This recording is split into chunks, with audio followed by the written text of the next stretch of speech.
Good afternoon. Chapter 2 in your chemistry book is titled Chemistry and Measurements. And in this chapter, they begin by looking at the career of a registered nurse.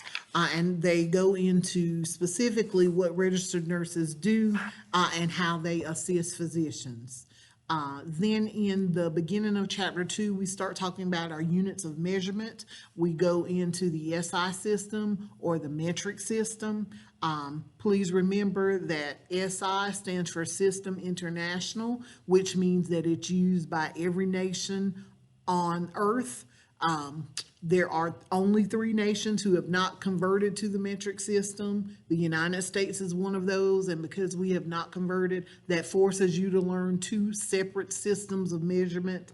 What we will be measuring in class, especially in this science class, is using the metric system. You will have to make conversions between the imperial system and the metric system.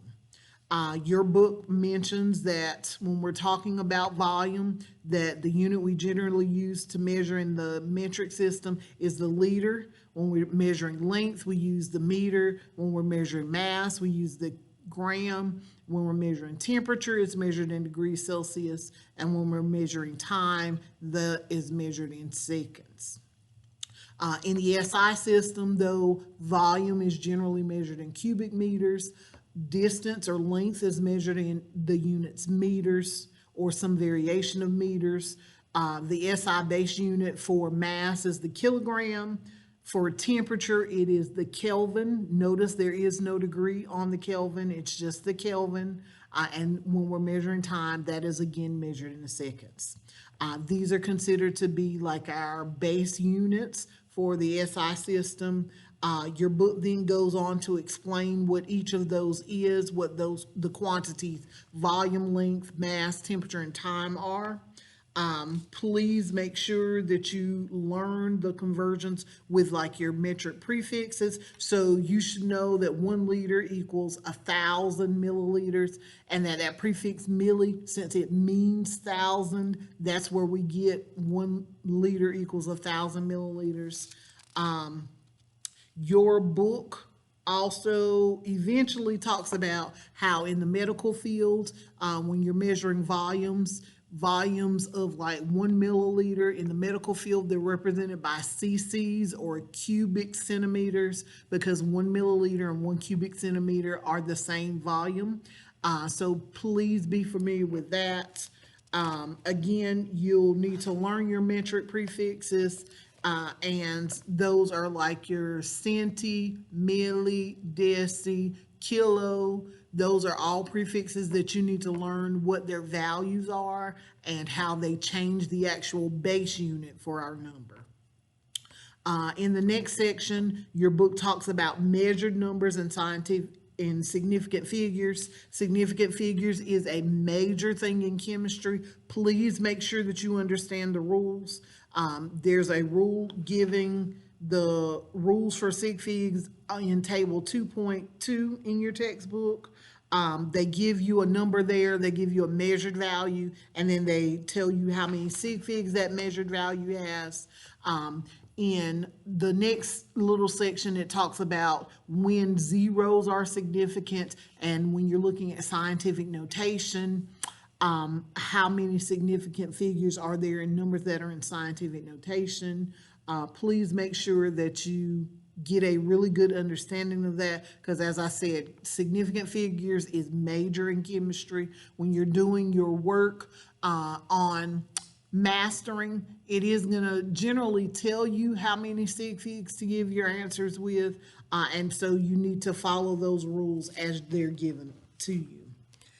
In section 2.3, we talk about significant figures and calculations, and that's talking about if you're doing math with numbers. Please remember, if you're adding numbers and you need to round to a certain number of significant figures, make sure that you don't just drop off the numbers after the digits you're trying to round.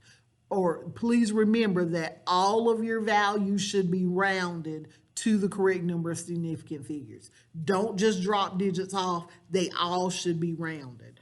And then it goes on to talk about the rules for when you're doing calculations. So with significant figures, when you're multiplying or dividing, please remember that the rule is your answer should have the least number of significant figures as the numbers you multiplied or divided. So if you multiply a number that has 2 sig figs and a number that has 3 sig figs, then your answer should have the least number of sig figs. Since 2 is the least number, your final answer would only have 2 significant figures. And so make sure you remember that because your calculator does not calculate sig figs at all. So even when you enter answers that you got from a calculator, you'll still have to determine how many significant figures the answer should have. So remember that rule. Remember when you're adding and subtracting, you keep the least number of places after the decimal. That's your rule for sig figs when you're adding and subtracting. And so if you've got any questions on that, let me know on that. So if you're adding numbers and one number has 1 place after the decimal, the other number has 2 places after the decimal, your answer should only have 1 place after the decimal. Section 2.4 in your book talks about your metric prefixes and what it means to be an equality. And again, that has to do with what the prefix means numerically and your base unit. If you've got any questions on using those prefixes or doing any of the conversions, please let me know. In section 2.5, it talks about conversion factors. Remember, conversion factors are just fractions that go between 2 different units. But what you've got to remember is that when you divide those numbers that you're given, that their value is always 1. So like if I said 1 hour equals 60 minutes, the conversion factor that I can write is 1 hour divided by 60 minutes, or I could write 60 minutes divided by 1 hour. Though that same conversion factor would be used depending on what I needed to convert between. If I need to go from hours to minutes or minutes to hours, that would be determined by what conversion factor I use. Your book has several examples of conversion factors. It does do some metric to US system conversion factors. Some of those you'll need to be familiar with, but you'll also need to know how to set up the problems, and they give you a lot of examples in section 2.6. Section 2.6 is titled Problem Solving Using Unit Conversion. That's basically another way to say dimensional analysis. And so remember with the dimensional analysis, your job is to get the units to cancel out. Well, how do you get units to cancel out? And the answer is you start with a number and a unit, because every value you have has to have a number and a unit. And then you get that unit to cancel out by having the same unit on the bottom of the next fraction. And then whatever unit you're trying to go to, that goes up on the top. And so you would set up all your problems using dimensional analysis to solve. You can do it with 1-step problems, or you can have multiple step problems, but they give you lots of problems to practice with in section 2.6. In section 2.7, we talk about density.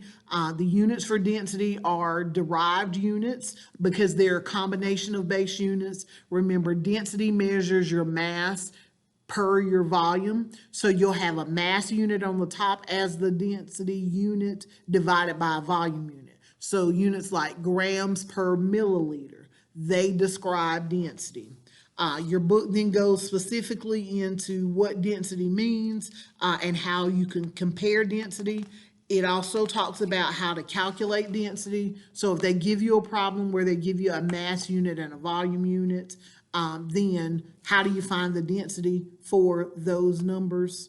It also talks about finding densities of solids with irregular volumes by using volume displacement, which just means you put the solid in water, a certain volume of water is changed, and so however much the volume of water changed, that is the volume that is represented by whatever you put in the water. And then you've got an example of specific gravity and how to do some of the calculations there. Especially if you're going into the medical field, specific gravity is something that is very important to be considered when you're looking at urine samples. Then you'll find some practice problems for that section. On page 52, that's where you get the concept map for chapter 2, and your chapter review starts on page 52 and goes to 53. You get your key terms on 53, your key math skills on 54, and then your core chemistry skills on 54 as well. You do have some more understanding the concept problems on 55, 56, 57, and then the answers to the chapter on 58 and 59. If, as you're going through your chapter, you have any questions, please let me know. I am here to assist you in whatever ways you need. I have posted up some videos for this week. Please watch those as well to get reinforcement in what we did in the chapter. I look forward to seeing you in our Collaborate session this week. If you've got any questions for me, please remember I am available by email, by text, and by phone. I hope you have a good rest of your week. Thank you so much.